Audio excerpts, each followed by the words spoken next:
Hindi tulad sa iba, tila sumpa ang pagsikat ng isang vlogger na matagal na palang hinahanap dahil sa isang kaso.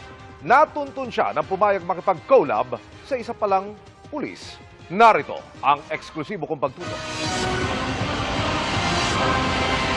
Pakikipag-selfie sa isang vlogger na nauwi sa pag-aresto? Nagsimula ang lahat nang makipagkasundo ang vlogger na makipag-collab sa hindi niya akalang undercover police officer. Sir, malapit na yung target ha. Nakipag-video call na.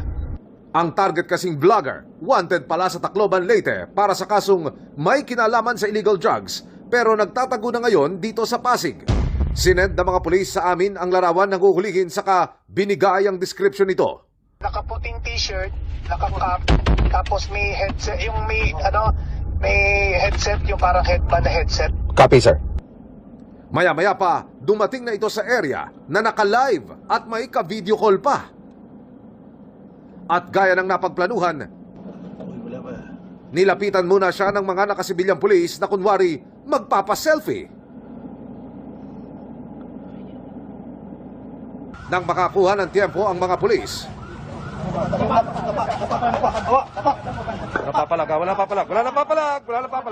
May warrant of arrest kami. Papalis kami. Papalang. Dito na dinakip ang suspect.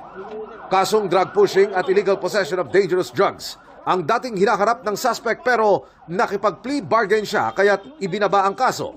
Pero sa halip na dumalo sa hearing, naglaho na raw ito. Alam mo yung kaso na yun? Ano yun? Yung 165 na ano? Drugs? Oo. Ano yun? Di mo natin? Natindiran ko to, sir, eh. Ano nangyari? Ewan ko, eh. Pumunta ako dun, eh. Napalutang ang suspect matapos itong makipag-deal sa police asset na nag-alok na makikipag-collab sa kanya. Itong akusado na huli ito last 2016 for bypass operation ng City Drug Enforcement Unit ng Tacloban City Police Office. Mayroon siya violation dun sa hindi niya pagre-report dun sa probation officer.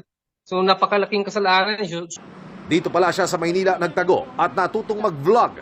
Pero nang dumami ang followers niya, ang nagpatanyag sa kanya, siya rin palang magiging ugat para mahuli siya. Doon siya nahuli dahil naging vlogger siya.